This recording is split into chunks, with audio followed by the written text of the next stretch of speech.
नमस्कार। आज हम लोग पढ़ने वाले हैं निर्मल प्रकाशन बुक का। ये हमारा निर्मल प्रकाशन बुक है, क्लास 11 सेमेस्टर 1 इतिहास को आज हम लोग पढ़ने वाले हैं। इससे पहले हमने एक वीडियो बना करके क्वेश्चन नंबर यानी चैप्टर 1 का क्वेश्चन नंबर 53 तक हम लोगों ने कर लिया। अब हम लोग 53 के बाद हम लोग आगे का जो भी कुछ बचा हुआ है चैप्टर 1 का उसको आज हम लोग कंप्लीट करेंगे। तो आइए हम लोग रिक्त स्थान वाला जो है रिक्त स्थान वाला उसको आज हम लोग पूरा करते हैं, ठीक है। तो आइए हम लोग स्टार्ट करते हैं। क्वेश्चन नंबर 1, हेरोडोटस रचित पुस्तक डैश है। हेरोडोटस ने कौन सी पुस्तक लिखी? तो द हिस्टोरी, ठीक है, द हिस्टोरी नामक पुस्तक लिखी है।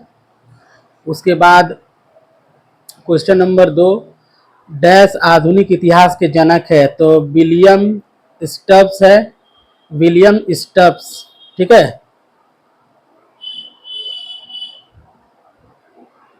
विलियम स्टब्स इसके आधुनिक इतिहास के जनक हम माने जाते हैं, ठीक है।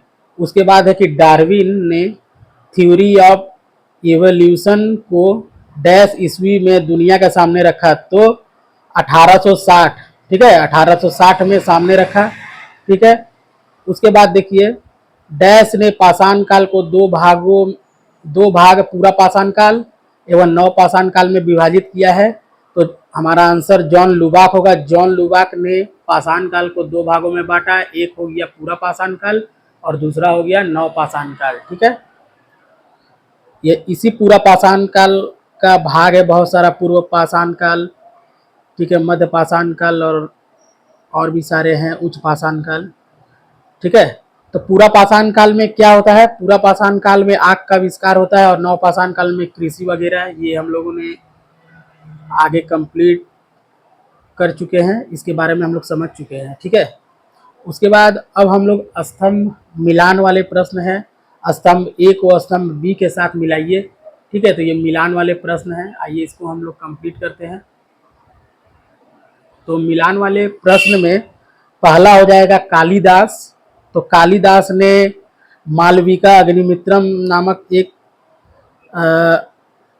रचना है, उस रचना को रचनाकार हैं कालिदास जी, ठीक है। उनकी रचना, कालिदास की रचना है मालविकम अग्निमित्रम, ठीक है। मालविका अग्निमित्रम किसकी रचना है? तो कालिदास जी की, ठीक है। उसके बाद वान भट्ट ने हर्षचरित लिखा है, ठीक है। वान भट्ट ने क्या लिखा है? हर्षचरित लिखा है, ठीक है। उसके बाद आ जाता है हेमचंद्र। हेमचंद्र ने कुमारपाल चरित्र लिखा है। उसके बाद आ जाता है वाकपतिराज। वाकपतिराज हम लोग इससे पहले भी पढ़ चुके थे। वाकपतिराज ने गोडवाहो नामक पुस्तक लिखा है, ठीक है। तो यहाँ तक क्लियर है। तो कालिदास का हो जाएगा मालविका अग्निमित्रम, वान भट्ट का हो जाएगा हर्षचरित, हेमचंद्र का हो जाएगा कुमारपाल चरित और वाकपतिराज गोडवाहो। क्लियर है? कोई डाउट तो नहीं है यहाँ पे? उसके बाद आगे हम लोग पढ़ते हैं अब फिर हमारा मिलान वाला प्रश्न है, ठीक है। इस मिलान वाले प्रश्न को हम लोग आगे की ओर कंप्लीट करते हैं। तो हमारा हो जाएगा स्तंभ ए को स्तंभ बी से मिलाइए, मतलब मिलान कीजिए। तो मुद्रा राक्षस, मैं आपको बता चुका हूँ कि मुद्रा राक्षस, तो राक्षस कैसा होता है? विशाल होता है। तो मुद्रा राक्षस का आंसर क्या हो जाएगा? विशाख दत्त, ठीक है, क्लियर। उसके बाद देखिए, विशाख दत्त हमारा आंसर है। उसके बाद कुमारपाल, कुमारपाल का क्या हो जाएगा? जय सिंह, ठीक है, कुमारपाल जय सिंह हो जाएगा। उसके बाद आ जाएगा पृथ्वीराज रासो चंद्रवर्दई, चंद्रवर्दई पृथ्वीराज द्वारा लिखा गया है, ठीक है। उसके बाद राज तरंगणी का क्या हो जाएगा? कलहन, ठीक है। कलहन की पुस्तक का नाम है राज तरंगणी, ठीक है। तो राज तरंगणी का कलहन हो जाएगा। और राज तरंगणी में कश्मीर के इतिहास की जानकारी मिलती है, ठीक है। यहाँ तक क्लियर है? कश्मीर का सारा इतिहास राज तरंगनी में मिलता है और राज तरंगनी के लेखक है कलहन सर, ठीक है। यहाँ तक क्लियर। अब हम लोग आगे बढ़ते हैं। फिर एक और है मिलान वाले प्रश्न।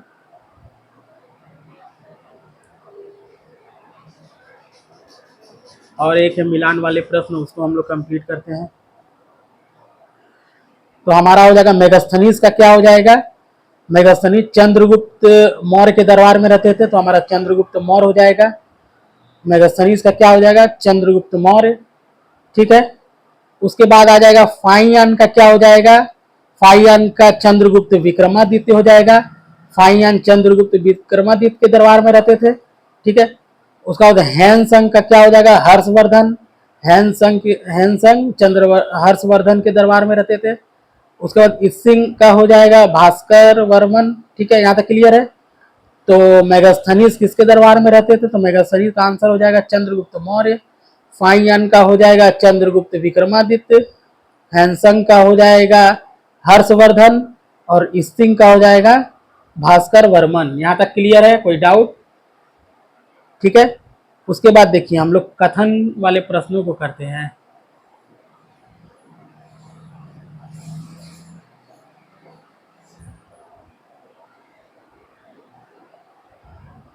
देखिए अभिकथन और कारण वाले प्रश्न। कारण है हमारा सिंधु सभ्यता में मंदिर अथवा सार्वजनिक पूजा स्थल की उपस्थिति का कोई निश्चितात्मक प्रमाण नहीं मिला है। ठीक है, तो हड़प्पाइयों के लिए धर्म शायद एक समूह विषय होने से अधिक व्यक्तिगत और निजी विषय था। ठीक है, तो देखिए सिंधु घाटी सभ्यता में पशुपति शिव जी का मतलब मूर्ति मिला है। कहने का मतलब कि देवता वगैरह का मूर्ति मिला है, मगर किसी प्रकार का कोई मंदिर का प्रमाण या साक्ष्य हमें सिंधु घाटी सभ्यता में देखने को नहीं मिला है। ठीक है, और सिंधु घाटी सभ्यता मात्र सत्तात्मक थी, यानी कि नारियों का उचित सम्मान था। ठीक है, नारी प्रधान राज्य था सिंधु घाटी सभ्यता। ठीक है, और उत्खनन के द्वारा भी सिंधु घाटी सभ्यता में सबसे ज़्यादा स्त्रियों माने स्त्रियों की मूर्ति का अधिक प्रमाण मिला है। ठीक है, तो सिंधु घाटी सभ्यता मात्र सत्तात्मक था और सिंधु घाटी में मूर्ति के अवशेष पाए गए हैं, लेकिन किसी भी प्रकार का कोई धार्मिक मंदिर का या किसी भी धर्म स्थल का प्रमाण हमें देखने को नहीं मिलता है। ठीक है, यहाँ तक क्लियर है। तो इसका आंसर हो जाएगा सिंधु सभ्यता में मंदिर अथवा पूजा स्थल का कोई निश्चित प्रमाण नहीं था। ठीक है, सही बात है, लेकिन मूर्ति मिला है। ठीक है, उसके बाद हड़प्पा वासियों के लिए धर्म शायद व्यक्तिगत और निजी विषय था। ठीक है, दोनों चीज सही होगा, लेकिन इसका स्पष्ट कारण नहीं मैच कर रहा है। ठीक है, तो हमारा आंसर हो जाएगा ए और आर दोनों सही है, परंतु ए आर का स्पष्टीकरण नहीं है। तो हमारा आंसर हो जाएगा डी नंबर। ठीक है, हमारा आंसर क्या हो जाएगा, डी। उसके बाद देखिए, उसके बाद हम लोग पढ़ते हैं कि पुरुषों की अपेक्षा स्त्रियों की मूर्तिकाएं अधिक है। ठीक है, हड़प्पा युग में स्त्रियों की स्थिति अच्छी थी। ठीक है, देखिए स्त्रियों का सम्मान था, मात्र सत्तात्मक था। ठीक है, इसीलिए देखिए स्त्री का जो मूर्ति है वो पुरुष की तुलना में सबसे ज्यादा है, मतलब स्त्री का जो मूर्ति मिला वो सबसे ज्यादा मिला है। ठीक है, और इससे साबित होता है कि स्त्रियों की स्थिति अच्छी थी। तो दोनों दोनों ए और आर दोनों सही और दोनों एक दूसरे का स्पष्टीकरण कर रहा है। तो ए और आर दोनों सही और सही स्पष्टीकरण है, तो हमारा आंसर सी हो जाएगा। ठीक है, यहाँ तक क्लियर है। उसके बाद देखिए,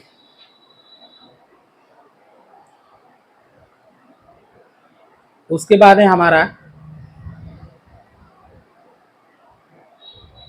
देखिए मानचित्र वाले प्रश्न है। ऐसे प्रश्न आपके एग्जाम में पूछे जाने की संभावना है। ठीक है, तो अच्छा से देखिएगा। देखिए सबसे पहले इस मैप को देखिए, ये उस समय का मैप है जिस समय भारत का विभाजन नहीं हुआ था। ठीक है, ठीक है, भारत का विभाजन का पहले का मैप है। ठीक है, यानी कि अखंड भारत का मैप है ये। अब देखिए सबसे पहले मैप को समझने का प्रयास कीजिए। यहाँ पे कौन सा जगह है, यहाँ पे क्या है, इस जगह में क्या है, इसको जानने का प्रयास कीजिए। ठीक है, तो देखिए इस जगह में है हमारा अरब सागर। ठीक है, यहाँ पे कौन सा सागर है, अरब सागर। और यहाँ पे कौन सा सागर है, बंगाल का खाड़ी, और यहाँ पे कौन सा है, हिंद महासागर, ठीक है। उसके बाद देखिए, और ये तट एरिया है, ये पश्चिमी घाट है, ठीक है, कोस्टल एरिया है यानी पश्चिमी घाट है। यहीं पे है केरल है, कर्नाटक है, गोवा है, महाराष्ट्र है, गुजरात है, ठीक है।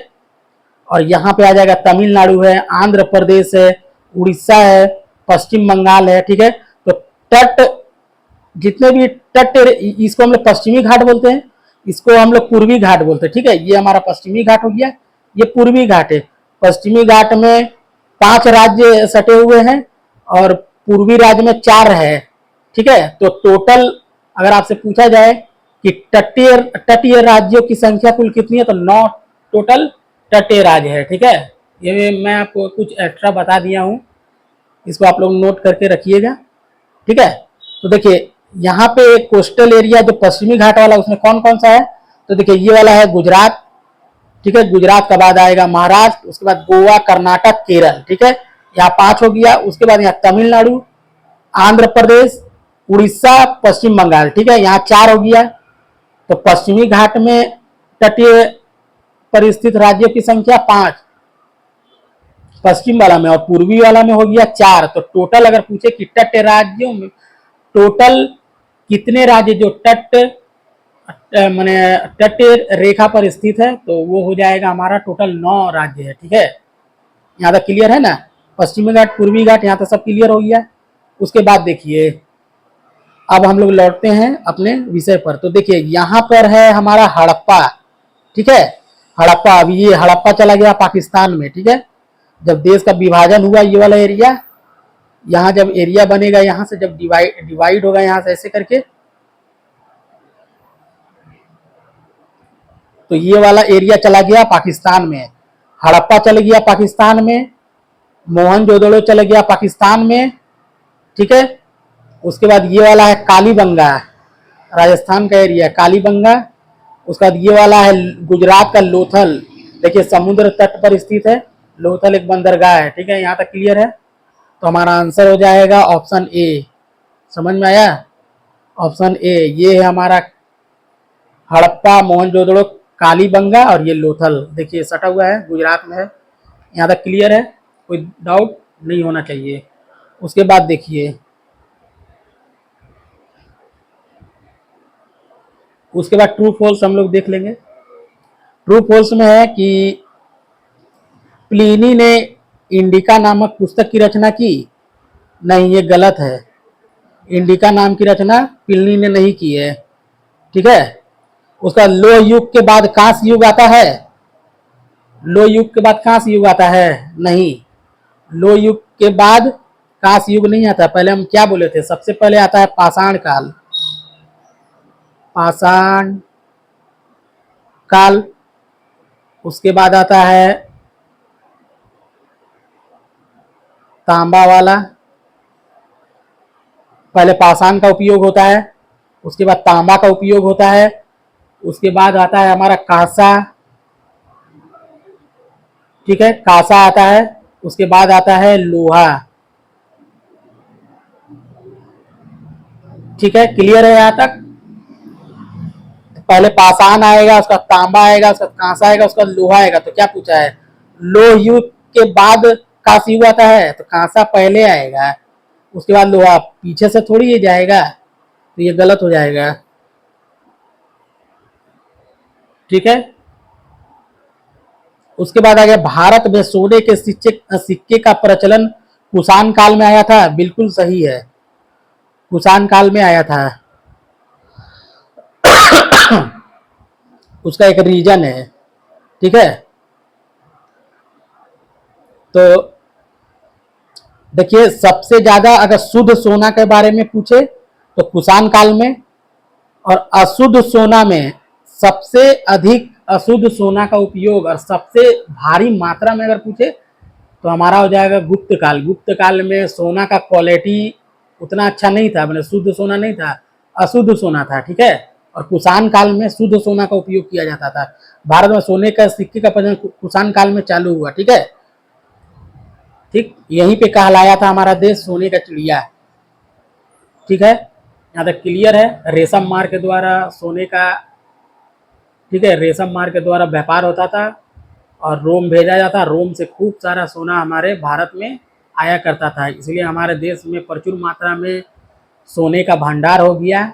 इसीलिए यहाँ पर इसी काल में कुषाण लोग सोने के सिक्के जारी किए, ठीक है। उसके बाद आगे चल के आक्रमण होता है अरब का, तो यहाँ पे खजाना लूट के ले जाया जाता है, लेकिन फिर भी हमारे देश में सोना रहता है, ठीक है। और गुप्त काल में अत्यधिक मात्रा में अशुद्ध सोना था, ठीक है। गुप्त काल में अशुद्ध सोना का प्रचलन होता था, लेकिन अगर शुद्ध सोना कुषाण काल में। यहाँ तक क्लियर है, ठीक है। उसका देखिए, अमीर खुसरो को हिंदुस्तान का तोता कहा जाता है। बिल्कुल सही है, अमीर खुसरो को हिंदुस्तान का तोता कहा जाता है। और ये दिल्ली सल्तनत के एक दरबारी कवि है, ठीक है। मतलब दिल्ली सल्तनत के समय के कवि है अमीर खुसरो जी, ठीक है। यहाँ तक क्लियर है, कोई दिक्कत नहीं होना चाहिए, ठीक है। तो एक चैप्टर पूरा कंप्लीट होता है। आज ये वाला पार्ट 2 था, ठीक है। उसके बाद हम लोग 3 द्वीपों में फैला साम्राज्य को हम लोग कंप्लीट करेंगे, ठीक है। अच्छे से इसको समझेंगे, ठीक है। तब तक के लिए हम लोग मिलते हैं एक नए वीडियो के साथ। अगर वीडियो आपको अच्छा लगा है तो प्लीज़ सब्सक्राइब कीजिएगा, लाइक कीजिए, अपने दोस्तों को शेयर कीजिएगा, ठीक है। तब तक के लिए हम लोग मिलते हैं फिर एक नए वीडियो के साथ। तब तक के लिए धन्यवाद।